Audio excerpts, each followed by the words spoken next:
Welcome on Easy Learning. Now in this part of the video, I am going to cover some paragraphs of story of the novel in English.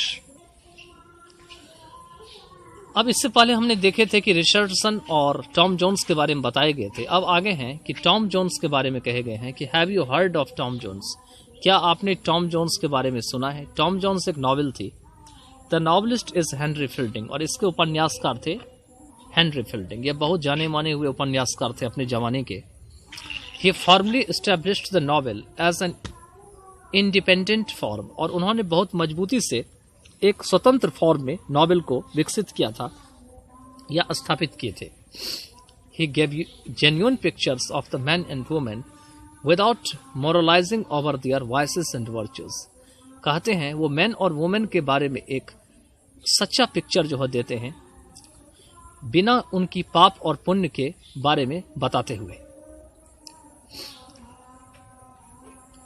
Oliver Goldsmith 1728 to 1774 emphasized on the high principles and purity of domestic life.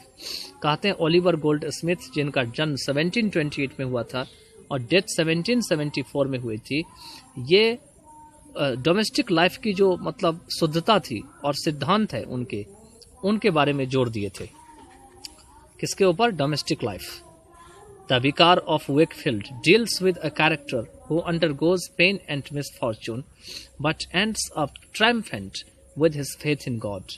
कहते हैं Wakefield के जो विकार हैं वो ऐसे character को deal करते हैं जिसके साथ तकलीफ होती है, आफत आती है, मिसफॉर्चून होती है, लेकिन बाद में वो ईश्वर के विश्वास के कारण से उनकी विजय हो जाती है. ट्रायम्फेंट होते हैं वो.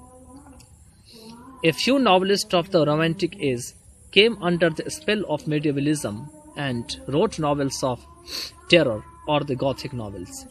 कुछ नॉवलिस्ट हैं रोमांटिक एज के जो कि मीडियवलिज्म के जो है मंत्र के कारण या उनके मतलब स्पेल के कारण जो है आ गए और उन्होंने कुछ टेरर भरे नॉवेल लिखे. टेरर मतलब जिस नॉवेल में डर था, आतंक था, या उसको गॉथिक नॉवेल भी कहे जाते हैं.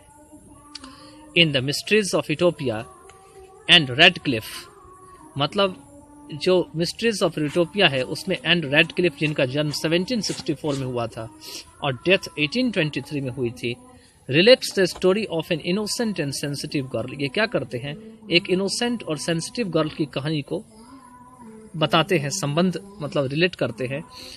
और ये जो गर्ल होती है, सेंसिटिव गर्ल और इनोसेंट होती है, who falls in the hands of a heartless villain named Montoni, जो कि एक निर्दयी जो विलेन के हाथ में लग जाता है जिसका नाम होते हैं Montoni. He keeps her in an isolated castle full of mystery.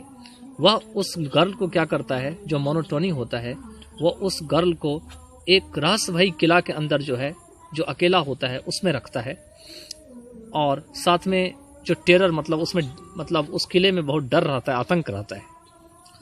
जेन ऑस्टेन जिनका जन्म 1774 में हुआ था और 1817 में डेथ हुई थी, infused good sense and balance into the English novel. इन्होंने इंग्लिश नॉवल में एक नया संतुलन और नई सेंस को बनाया था या इन्फ्यूज किया था. which had earlier become too emotional, जो शुरुआत में काफ़ी ज़्यादा इमोशनल भी थी.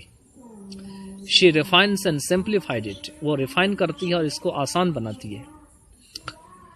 making it a true reflection of English life, और इसको इंग्लिश लाइफ का एक सच्चा जो प्रतिबिंब है उसको बनाते हुए. She had in her inner mind the idea of presenting the English society exactly as it was. उनके दिमाग में एक ऐसी आइडिया होती थी कि इंग्लिश की जो समाज है उसको वैसा ही दिखाया जाए जैसा है. Pride and Prejudice is the best and most widely read of her novels. उनके नॉवेल्स में सबसे ज़्यादा जो पढ़े जाने वाले या बेस्ट नॉवेल हैं वह है Pride and Prejudice. Among the contemporaries of Austen was Sir Walter Scott. उनके जो समकालीन जो है नॉवेलिस्ट, उनका नाम है सर वॉल्टर स्कॉट जिनका जन्म 1771 में हुआ था और डेथ 1832 में हुई थी. But he was vastly different from her, लेकिन वह उनसे बिल्कुल ही अलग थे. He depicted pageantry of history on broader canvases.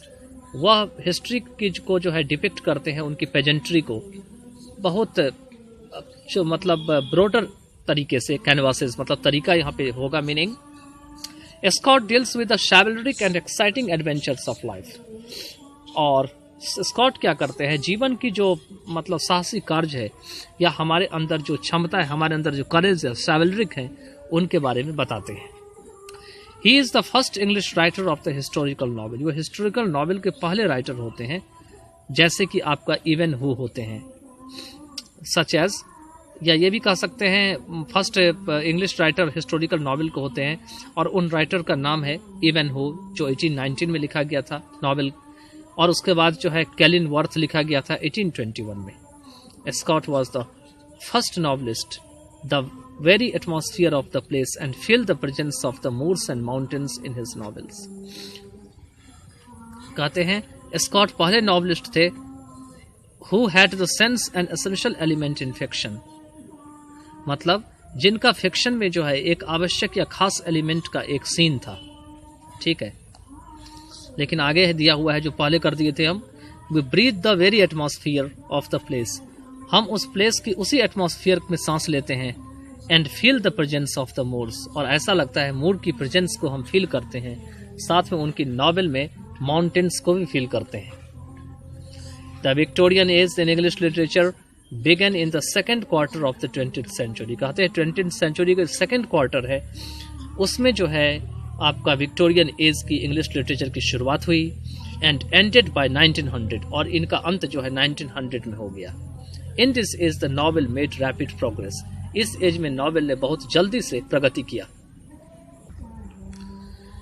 Novel reading became the chief occupation of the educated class, पढ़े लिखे क्लास के लिए नॉवेल को पढ़ना एक मुख्य पेशा सा बन गया था। A number of brilliant novelists showed that it was possible to adapt the novel to many purposes. काफी संख्या में जो तेज तराक जो नॉवेलिस्ट थे, मतलब जो उपन्यासकार थे, उन्होंने यह दिखा दिया कि यह बहुत संभव था कि बहुत सारे पर्पस के लिए नॉवेल को अडॉप्ट किया जाए, मतलब नॉवेल के अनुसार से मतलब जो है ढाला जाए, या जो लोग पढ़ना चाहते हैं उन्हीं के हिसाब से नॉवेल को लिखा जाए। तो अडैप्ट का मतलब होता है के अनुसार से ढालना या के अनुकूल बनाना। The early Victorian period saw the heyday of the English novel, मतलब शुरुआत की जो विक्टोरियन पीरियड है वो इंग्लिश नॉवेल्स की एक नई ग्लिम्स या झलक को देखा। हेडे। The two most outstanding novelists of the period were Dickens and Thackeray। जो सबसे जाने माने हुए और विशिष्ट जो नॉवलिस्ट थे उस पीरियड के, वो थे डिकेंस और Thackeray. The other novelists were the Brunt sisters, Mrs. Gaskell, George Eliot, all female novelists, and Charles Reed Meredith and Thomas Hardy among the male writers। जो और भी उपन्यासकार थे वो थे Bronte sister, Mrs Gaskell, George Eliot, और सभी जो फीमेल नॉवलिस्ट हैं, और चार्ल्स रीड मेरेडिथ हैं और थॉमस हार्डी हैं, वो मेल राइटर्स में से थे, मतलब मेल राइटर्स में से इनका नाम है। All this novelists had a number of points of similarity. ये जितने भी नॉवलिस्ट हैं इनमें कुछ न कुछ जो है समानता, जो है काफ़ी ज़्यादा समानता मिलती थी एक दूसरे से, जो है कुछ न कुछ बातें मिलती थी इनकी। They identified themselves with their age and were its spokesmen। वे अपनी एज के हिसाब से पहचाने जाते थे और वो इसके क्या थे, स्पोक्समैन थे। स्पोक्समैन मतलब प्रतिनिधि थे। They voiced the doubts and fears of the public। वो पब्लिक के जो डर है और जो शंका है उसकी आवाज उठाए। But they also shared their general assumptions। लेकिन उन्होंने जो है साथ में जो साधारण जो कल्पना है या assumption है उसको भी बांटे लोगों में, उनको भी बताए। They were conscious of the havoc of the industrial revolution। Way industrial revolution के जो विध्वंस है या आतंक है उनसे भी सचेत थे। The presence of mass poverty and accumulation of riches in few hands। जहाँ पर में काफ़ी लोग जो है गरीब हो गए और जो धन जो है वो कुछ कमी अमीर लोगों के हाथों में चला गया।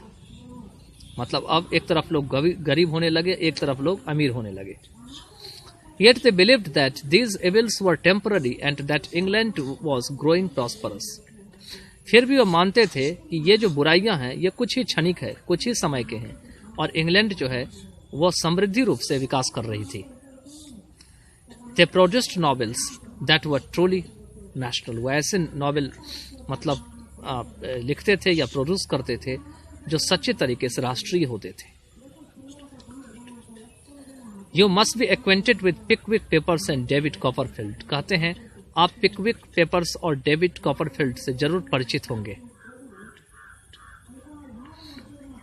Dickens had the knack of combining humor with pathos and the best examples of it. Dickens के पास एक ऐसे तरीके थे जिसमें वो क्या करते थे, जो तकलीफ होती है उसको भी वो पिरो देते थे। किसके साथ? ह्यूमर के साथ, ठीक है, खुशी के साथ। And best example of it you can find in this novels. और इन नॉवेल्स में आप इसके बहुत सारे अच्छे अच्छे एग्जाम्पल्स को खोज सकते हैं। There were many great novelist in the Victorian age. Victorian age में बहुत सारे उपन्यासकार थे जो बहुत ग्रेट थे। Thomas Hardy made the novel as serious a medium as poetry. Thomas Hardy जो है वो पोएट्री के रूप में, पोएट्री को जो है मीडियम जो बनाया वो बहुत ही सीरियस था अपने नॉवेल में। Which could deal with the fundamental problems of life. और ये पोएट्री जो है वो जिंदगी के जो मौलिक जो समस्याएं हैं उसका समाधान कर सकती थी। He had a deep compassion for Mankind. उनका मानव जाति के प्रति काफी ज्यादा दया था, करुणा था। Specially for the poor and down trodden, खास करके गरीब लोगों के लिए और दरिद्र लोगों के लिए जो डाउन ट्रोडन थे, दलित थे। R.L. स्टेनवेंसन 1850 में इनका जन्म हुआ था और डेथ 1894 में हुई थी। इन्होंने रोमांटिक एडवेंचर्स को नॉवेल्स में दिया, जो रोमांटिक के बारे में मैंने पहले बताया था आपको। चलिए, तो ये वीडियो जो है this is going to be very large. Now I will explain in the next part of the video.